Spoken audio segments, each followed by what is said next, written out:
c'est bien connu, dans la famille juive, on a tous un petit peu les mêmes gènes, on vient tous un petit peu du même endroit, on pense tous un petit peu la même chose, hein, d'accord? Donc en général, il va y avoir une certaine cohérence dans la famille. Mais c'est jamais comme ça que ça se passe, hein. Les familles juives, c'est des familles dans lesquelles on trouve de tout, d'accord?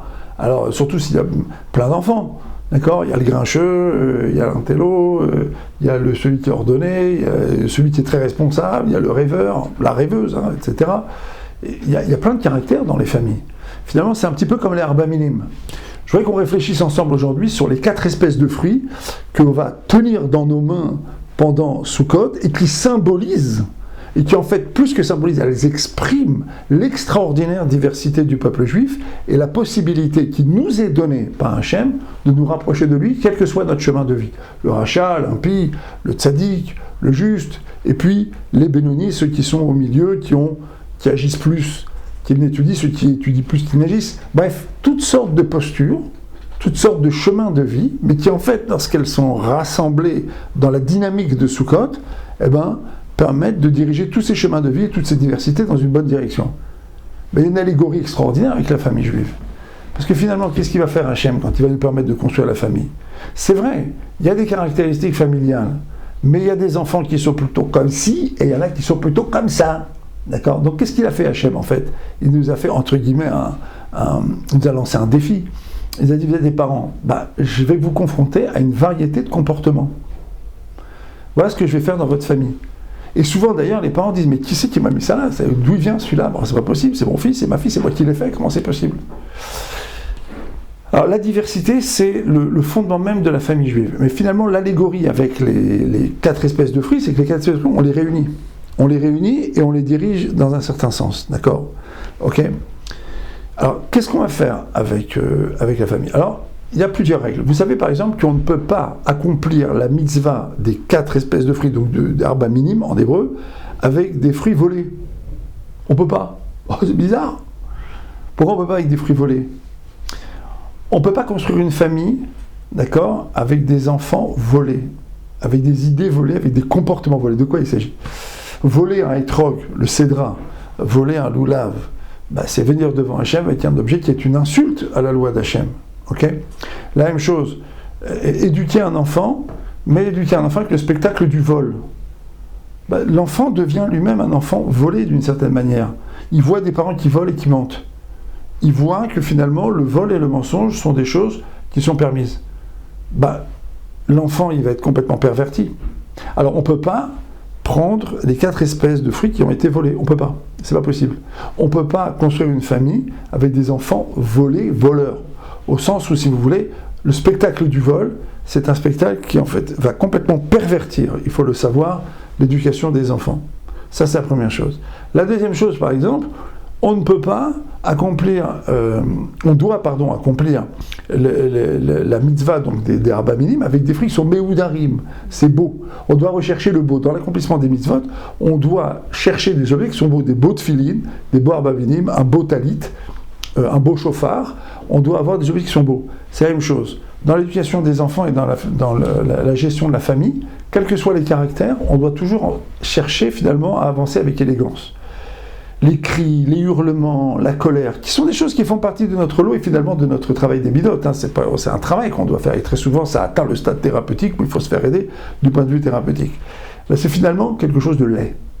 C'est un spectacle d'une laideur extraordinaire. Et dans les familles, ça va donner un spectacle d'une laideur extraordinaire et ça peut donner des enfants après dont nous-mêmes, les parents, on peut avoir honte parce qu'on sait que c'est pas possible. Ces gens-là affichent notre laideur. De la même manière qu'on doit faire la mitzvah avec des beaux objets, on doit éduquer les enfants avec de beaux comportements. Alors c'est quoi un beau comportement? Je vais vous dire ce que c'est un beau comportement. Un beau comportement, c'est un beau comportement, ne pas se mettre en colère. Mais si on s'est mis en colère, comment on fait? C'est de montrer à l'enfant qu'on est capable de revenir. C'est très beau. En fait, on est des humains. On a tous des défauts. Et il y a des gens qui sont coléreux, d'autres qui sont paresseux, d'autres qui procrastinent, d'accord, qui repoussent encore toujours. En fait, qu'est-ce qu'on va montrer à l'enfant? On va montrer à l'enfant qu'on a des conflits intérieurs et qu'on sait les arbitrer en repartant vers le haut. C'est ce qu'on va faire avec l'enfant. Et ça, c'est très beau. Alors, on a tous, comme dira Volbeu, de très très beaux comportements, nous. Mais on a tous des zones parce qu'on est venu pour ça, on est venu pour travailler. Dans ce monde, on est venu pour travailler. Donc, la beauté par excellence dans l'éducation et dans la famille, et c'est ce qui va donner à l'enfant des bonnes midotes, des bons traits de caractère, c'est d'abord d'avoir des comportements élégants, mais c'est aussi quand on a des comportements qui ne sont pas élégants, c'est le moins qu'on puisse dire, être capable de réfléchir et de revenir et de s'excuser. Et ça, c'est très beau. Parce que ça montre à l'enfant qu'en fait, on a des conflits intérieurs et qu'on sait les gérer et qu'on sait les arbitrer vers le haut. Il y a une autre analogie ici qui est très intéressante. Vous voyez, par exemple, quand on achète un hétrog, vous voyez les gens, quand vous allez regarder, là, ils regardent comme ça, d'accord ? Alors, il y a un certain nombre de règles pour lesquelles, par exemple, pour la beauté du hétrog, le hidour du hétrog, bon, à cette distance de l'œil, ça suffit, si on voit que c'est beau, c'est très bien. Mais par contre, quand il s'agit du chasser, c'est-à-dire de ce qui manque, là, il faut regarder à la loupe, d'accord ? Parce que ça peut invalider donc un hétrog. Ben, c'est un petit peu la même chose. Dans la famille, il faut savoir regarder à bonne distance ce qui est beau. D'accord ? C'est beau, c'est bien. Il faut savoir regarder une certaine distance, en fait. D'une certaine manière, il faut savoir fermer les yeux. Vous savez que Rav Steinman avait cette capacité extraordinaire. Une fois, un directeur d'école est venu le voir et lui a dit, voilà, j'ai un enfant qui a fait une bêtise et je l'ai vu. Alors il dit, ferme les yeux. Il dit, l'enfant, il sait que je sais. Il dit, ferme les yeux. Il dit, alors ferme les yeux tout le temps. Il s'est un petit peu énervé en quelque sorte, Rav Steinman. Il a dit, ça suffit. Vous, les enseignants et les directeurs, vous voulez toujours diriger le monde entier. Laissez les gens faire leurs erreurs. Ayez confiance dans le fait qu'ils feront tchouva et qu'ils sauront s'arranger. Alors il était un petit peu embêté, le détail, il a dit, ouais, c'est une Torah que le Rav m'a dit, je voudrais comprendre. Et il sache une chose, l'éducation, c'est 80% de fermer les yeux et 20% pour faire semblant de les ouvrir.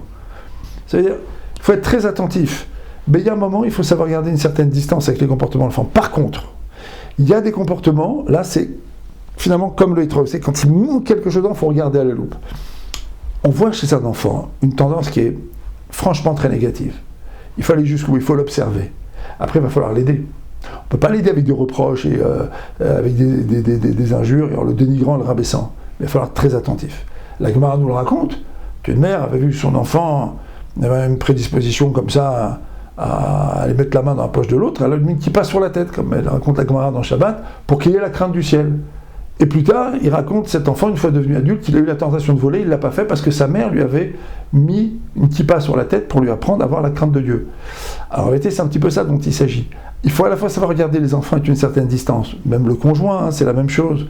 Il faut savoir garder une certaine distance. D'accord ? C'est beau, c'est bien, ça me plaît, il faut savoir le dire. Mais en même temps, quand il y a quelque chose qui ne marche pas, alors il faut savoir regarder de très très près pourquoi et comment. Alors, je vais vous dire un autre secret, il faut le répéter celui-là sur mon site et partout, d'accord ?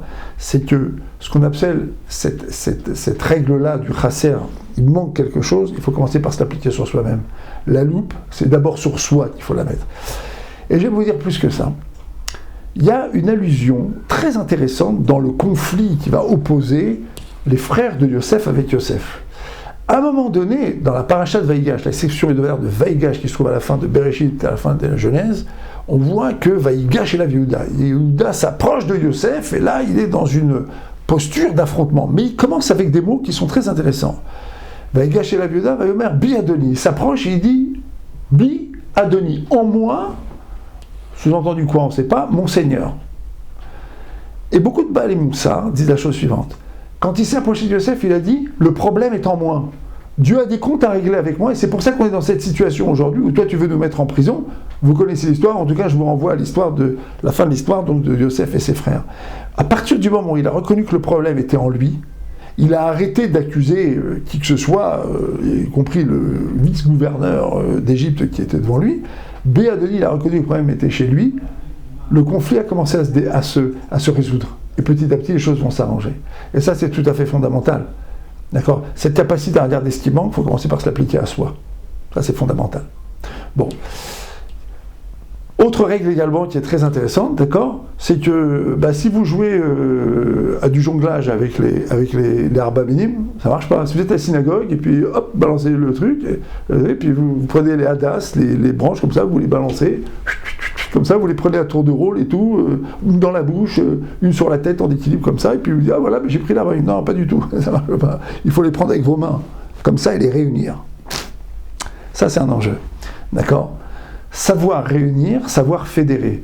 Dans une famille, c'est fondamental, et c'est le rôle des parents. C'est les parents qui doivent apprendre à fédérer leurs enfants, en faisant attention à ne pas faire de préférence, ne pas créer de jalousie, en faisant attention à leur prodiguer de l'amour, à les inciter à être responsables les uns vis-à-vis des autres, à être proches les uns des autres, en tenant toujours des propos agréables sur les frères et sœurs, en multipliant les réunions de famille sympathiques, agréables, dans lesquelles on se retrouve, en faisant bien attention, par exemple, aux anniversaires, que chacun puisse recevoir un cadeau, une attention, une marque d'attention.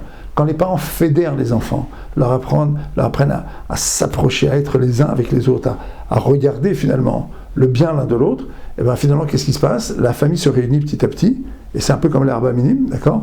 On les tient dans la main. On ne les tient pas pour les étrangler, d'accord? C'est pas la parentalité narcissique. On les tient pour les aider à se fédérer, à s'unir, à accepter leurs différences, à accepter qu'ils sont différents les uns des autres, à s'aimer les uns les autres. La famille, c'est le laboratoire de la vie sociale.